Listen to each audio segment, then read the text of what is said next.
Indira Gandhi National Open University presents a program for students of MAJMC, MAJDM and PGJMC titled Advertising Media and Techniques, course code NJM020. The presenter of the program is Dr. Shikha Rai, Associate Professor, School of Journalism and New Media Studies, IGNOU. Let's listen to the program.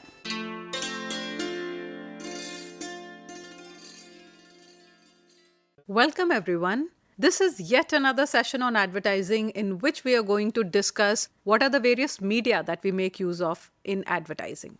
Here we will be discussing about print advertising, TV advertising, radio advertising, online advertising, outdoor media and other media. Also, we will be discussing about some advertising techniques like above the line advertising, below the line advertising and through the line advertising. These will be very interesting to discuss and understand, and I hope you will stand benefited with them. So first, let us discuss the print advertising. Print advertising, as we all know, includes newspapers, magazines, and yellow pages. Now, this is basically meant for literate audiences. Who holds a newspaper in their hand or who reads through on their mobile? Only those people who are literate, who can read, who like reading. So newspaper ads, as we all know, they are the oldest and the most popular ones, also because newspaper is the oldest media form that we know of. So now we know that newspaper makes use of low quality paper. Because the shelf life is very, very less. A newspaper becomes old and is thrown on the very second day. So there is low paper quality and the color reproduction is not very great. Yet it is a very popular medium.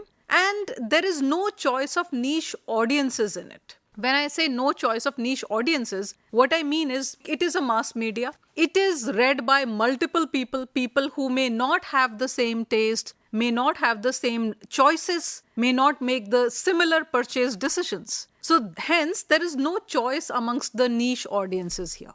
Also, it is a more costly proposition because the newsprint material itself is very, very costly and it has a limited shelf life. After 24 hours, the newspaper becomes old and we don't look at it any further. We look forward to the new day's newspaper. So this is why it is, despite the fact that has low shelf life, it is a very costly proposition. Then, as compared to this, when we look at magazine ads, any magazine that you can think of lasts at least a week or 15 days. Sometimes there are also monthly. So there is a target select customers or consumers and the advertisers can target them very strategically. So those people who are going to read a fortnightly magazine which is on politics, we know what their tastes are. We know how do they make their purchase decisions because a lot of research keeps getting done and keeps getting revived on consumer behavior. As compared to this, if it is a magazine on fashion and trends that a person has subscribed to, you know what kind of a bent of mind this person may have. So it is easy to strategically target the consumers because advertisers know that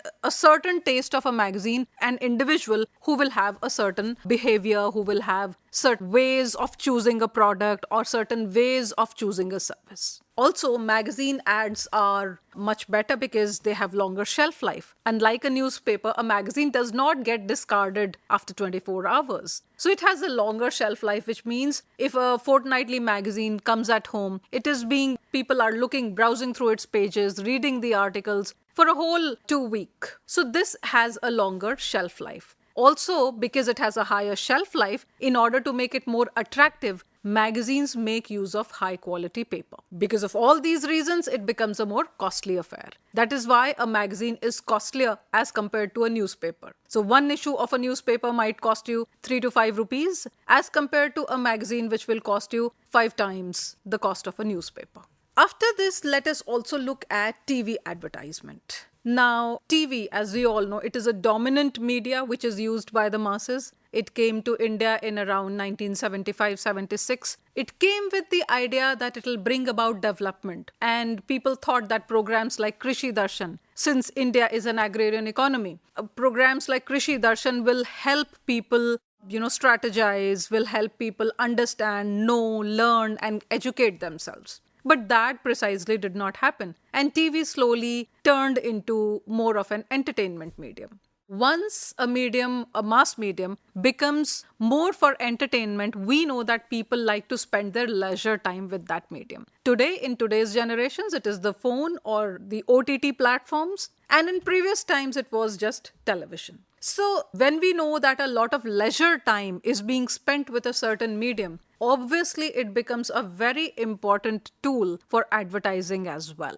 Now, TV advertising gives maximum exposure and it has a huge reach in a short span. So if there is an ad that you say is playing for 60 seconds or 30 seconds during the primetime news on the television, you will see there are more number of eyeballs that this ad has been able to garner. Why? Because that is how it makes the reach huge and more potent. Also, it is an audiovisual medium, which means it is not necessary that people have to be literate, people should have the ability to read, because your two senses, hearing and seeing, are involved when you are looking at a TV ad. Also, the message is getting absorbed quickly. The more your senses are involved, the more number of senses that you are involving in communication, the better the absorption. So the messages that are getting absorbed are being absorbed quickly as well as elaborately. And also it is engaging. Why? Because unlike a radio, which you are doing something else and you're listening to, TV is something that engages you, that takes your time and attention. And that is the reason why it also is the most expensive medium amongst the traditional media. Big businesses monopolize TV because they want to have more of their advertisements played on it, because they know that TV is something that is going to control the leisure time of the audiences for a long period. So advertising on this potent medium makes a lot of sense. And there is no choice of literate target audience, so it is easy for advertisers to be able to communicate what they want to say in many ways, because it is an audiovisual medium. As compared to this, when we look at radio advertisements, we know that radio is an audio medium. It is a medium for the ear. Messages are to be designed more for the ear, more for the listener. So whether it is a combination of what you say, the words that are said are very simple, easy to understand, there should not be any ambiguity in pronouncing them, and the kind of music that combines with it. So all of it together has to be able to suit this medium of ear, which is the audio medium. And for obvious reasons, it is less expensive than television, and the ad durations are also shorter. So while a TV ad can go up to 20 seconds or 30 seconds, a radio jingle will only be for a few seconds. So within 5 to 10 seconds, you will see a radio ad winds up. Audiences are also not segmented properly. Why? Because radio can never be sure about who these people are who are listening to it. It could be a housewife who's listening to the radio in the afternoon after lunch. It could be people who are driving and listening to the radio. It could be people who are going to work right in the morning. So the time and the kind of audiences that are engaging with this medium of radio can never be very clear. And there is always a possibility of switching channels. Just like TV, we also have various radio FM channels that people switch over to. So sometimes people like to listen to the important information that comes in the morning alongside listening to the music. But at other times, that information may not hold much value to them, and so they may switch channels. So that is again an important thing that an advertiser will always consider while he or she is creating an ad or deciding to come up with an ad on radio. Now, this possibility is lesser as compared to television. Why? Because it is a secondary activity. So once you are playing a certain radio channel and you're also cooking, you're also driving, you're also doing some other thing, cleaning maybe, it is less evident that you might just go on to another place to change a channel. So that possibility becomes less, which means it can continually communicate to you as compared to television, where you usually sit with the remote and all your senses are engaged, so you're able to swap channels. So that possibility for radio is lesser than TV. When we look at the online advertising and new media, one thing that we must be clear about that online advertising is more potent because unlike a newspaper, online you are being watched. You being watched as to which ad did you engage with, what kind of information did you come across. So say for example you decide to do some community service and contribute. So if you are going through those kind of websites, you will suddenly see that more messages about donations start coming up to you. So how do these media know it? Because it is an online medium and your data is getting tracked regularly. Even when, say for example, when you have a smartphone with you, which obviously tracks your location, which knows what kind of websites you're browsing. And if you're discussing, say for example, about a place that you would like to go to in your vacations, that too is being heard. So you will see that on your social media platforms or whichever other online platforms that you regularly visit, you will start seeing ads of similar nature. So what does it mean? That the smartphone is listening to you. It is recording, it is gathering data all the time. You are a data collection point for this terminal. Online advertising has the power to blend both print as well as TV. What is the limitation with newspapers? Words, the space is a limitation. On digital media, that is not a limitation. So you can keep writing, you can keep reading as much as you like. And that is one thing. Apart from that, it has the power to blend both the text, the print, as well as the TV components in it. So when I say TV components, it is you will see an audio podcast, you will see an audio-visual film there, and you will also see text there. So it has the power to combine all of traditional media in it. Then audiences can be tracked, like I just said, because there is more use of big data and a lot of people are studying that data, making sense out of it, and then converting it into certain interpretations which will lead them to figure out who exactly their target audiences are. Then there is more global reach of this medium of internet and online. And literate audiences obviously have a wider access. Why? Because since they are literate, they can open these websites, they can go on these links, and then they can engage themselves with the kind of content that they like to. Also, messages can be more personalized, like the example that I just said. If you decide to do some community service, you will see more ads of donations to various NGOs or to various associations who work for the underprivileged, poor, women, whatever, start propping up. So messages can be more personalized in nature because they are watching your online activity. They're studying it, they are tracking it, and at the same time creating sense of it. They are able to know what exactly you're looking for. And of course, the reach is unlimited because anybody who is in the US can be tracking sites here. That is how, and plus you can be looking at the same site in different countries. So the reach is unlimited and it is a more inexpensive medium now, and hence it becomes more potent as compared to traditional media of newspapers or magazines or radio and television, which are expensive when it comes to advertising. Online is something which has become more and more inexpensive.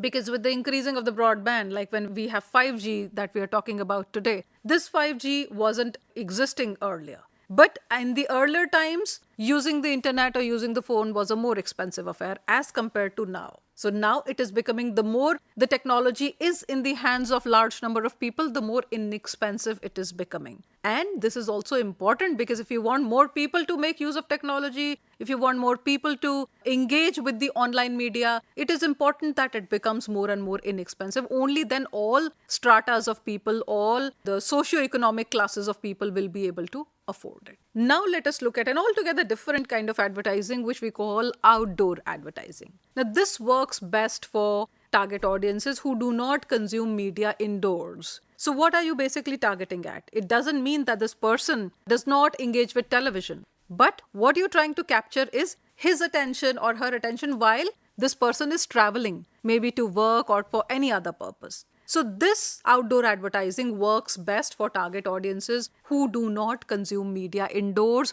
There is a provision for consuming media outdoors as well. Then mobile customers are there. These people can maybe look at the hoarding while they pass as they're driving or as they're going somewhere. So longer messages are not used in outdoor advertising. Some examples of outdoor advertising can be hoardings, large hoardings, more than life-size hoardings that you see along with people who are endorsing those brands, usually celebrity endorsements. They are put up on the highways. then you would also see pole ads. So on the dividers of roads, you will see poles, and on poles there are certain ads. This is the ad of a tuition center. This can be ad of maybe a tailor or something like that, a salon, so on and so forth. Then there can also be electronic displays. More commonly in India, you find them in malls and all, or even on railway stations and bus stands and malls. Electronic displays are there, which will talk about a brand, which will talk about a sale going on, so on and so forth. Then we also have wall paintings. You must have seen graffiti on walls. People who draw a few things or who write certain messages, which are not meant for selling a product or a service, but that is the graffiti, the wall drawings. Similarly, you would also see wall paintings of certain brands. Like you could see this Amul girl who's cheering for Team India because maybe India has won the World Cup. So these wall paintings are also an example of outdoor advertising. Then there are also, in what forms do these outdoor advertisings come? They can be in the form of banners, they can be in the form of posters, as well as transit advertising. When I say transit advertising, these are the advertisements that you see on the back of autos or behind the buses or trucks. So all these kind of advertisements come under transit advertising. Another feature of these outdoor advertisements are the fact that they are flexible in terms of placing the ads. So it is not that if you have placed a pole ad at a particular place, it cannot get replaced. Every month they are usually replaced, or every few months they get replaced. They can also be used at crowded places. In fact, outdoor advertisement works best in crowded places only. So because there is no choice of audiences here, so the message is going to everyone, irrespective of the fact whether they are looking for the kind of product or service that you're selling or not. So this is, on one hand, it is very cost effective, but at the other hand, the limitation is that you can only persuade through certain messages, through limited words. Which means that at crowded places, people will not have a lot of time to stand and read a hoarding. So it has to communicate whatever it is meant to communicate in very few words. So that is the challenge of outdoor advertising. The last thing that we will be discussing in this section is the other media. When I talk about other media, I am looking at direct mails, I'm looking at telemarketing, I'm looking at in-film advertising, etc. Let us deal with these one by one. When I say direct mail, you would often see that in your inboxes, on your emails, you would find certain communications which are coming from maybe brands of clothes or brands of certain generic medicines or from political parties, so on and so forth. So these direct mailers are actually individualistic communication, which a brand or a certain organization is making with you, an individual. Now, this can be in the form of catalogs. So it is very normal for people in education line to keep getting catalogs of book publishers, which are the new books that are coming, or what is it that we should be looking forward to. So those catalogs appear. There are also brochures. Whenever there is a sale or something like that, they will also push the product brochure alongside. Then there are also sales letters. There are also prospectuses. Prospectuses usually come from educational institutions or some such training places after one or two initial communications. This message is also hidden from the competition. So if a brand X has put up an outdoor advertisement in the form of a hoarding, and there's another brand or anybody else, it is out in the open. So the competition knows who is advertising for what. But for these kind of direct mailers, the competition will never find out what you have been talking to them about or what is it that you have communicated to your audiences. Then another kind of other media is telemarketing, which is more direct and personalized, and this is more of a sender controlled message because since like the name suggests, telemarketing, this is the kind of product which is coming on television and the sender has designed this message and there is no way how you can obtain a feedback on it. So it is more direct, it is going to persuade you to buy a certain product or goods, and it will be more personalized in nature because it will pull up those features of that product.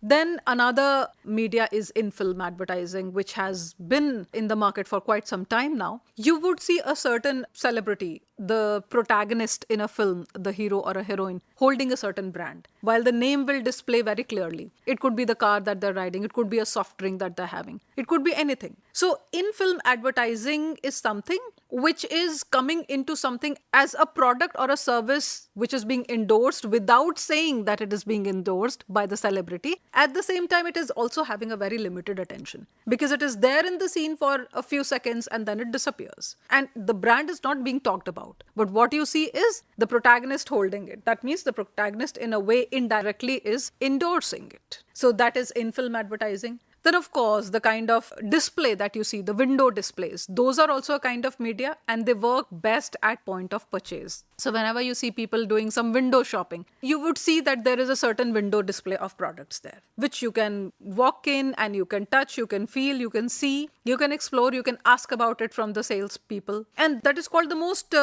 potent vehicle whenever we are talking about advertising at the point of purchase. So POP advertising, window display, is one of the best media. Now, after we've discussed all these other kinds of media, let us also look at the advertising techniques. Now, there are three kinds of advertising techniques: above the line, below the line, and through the line.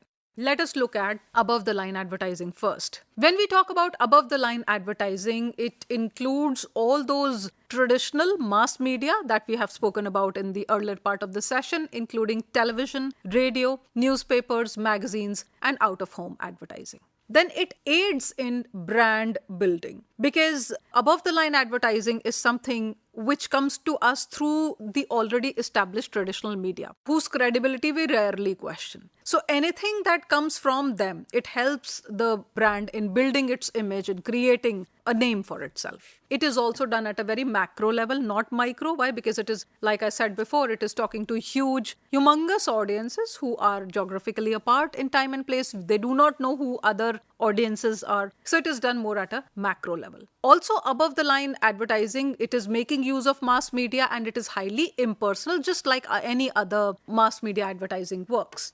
It is also more conventional in nature, and because it is involving only traditional media, it is more expensive. So this is about above the line. Now let us talk about below the line advertising. Below the line ad strategy is when products are promoted other than in mainstream media. So mainstream media is above the line. Other than mainstream media, it could be direct mail campaigns, it could be trade shows, it could be book fairs, it could be catalogs, it could be targeted search engine marketing. It could also be free gifts and free coupons, exhibitions. It could be asking for a refund. All those ways, because whenever you go and shop online, they tell you that you can get so much of a refund, you can get 10% discount. A refund can be in the form of a discount. So you can get this much discount if you purchase it now within 2 hours. So those are the below the line advertising. The idea is that all these forms of advertising, be it a trade show or be it a book fair or something like that, they break the clutter in advertising. Everybody is watching so many different brands advertise themselves on the television.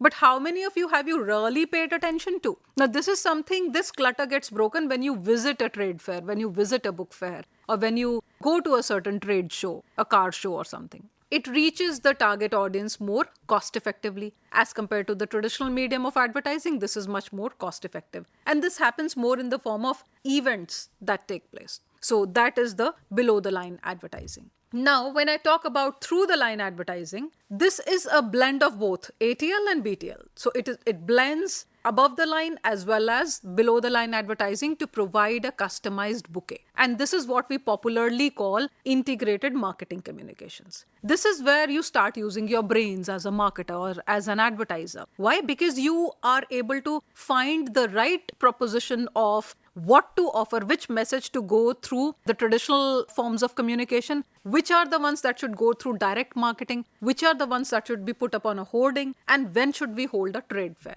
So it is a mix and match. There are various available modes of communicating a message. What is your strategy, and accordingly, how do you plan? Whether you plan an event, which is after the introduction of a brand, whether you plan a sponsorship, whether you plan, what is it that you're planning and how you're planning it, how you're presenting in front of the audiences, in what permutation and combination is what we call integrated marketing communication, which is being made use of in through the line. Why? Because it blends both. It takes everything. It is an umbrella thing which takes into account both above the line as well as below the line advertising. So with that, I hope this has left you with more exciting thoughts and you will pay more attention to the ads or the way the publicity of brands take place, the campaigns that are there. And in another session, we'll also be discussing about the strategies of advertising. Till that, happy learning, and I hope you've stood benefited with this session. Thank you all very much.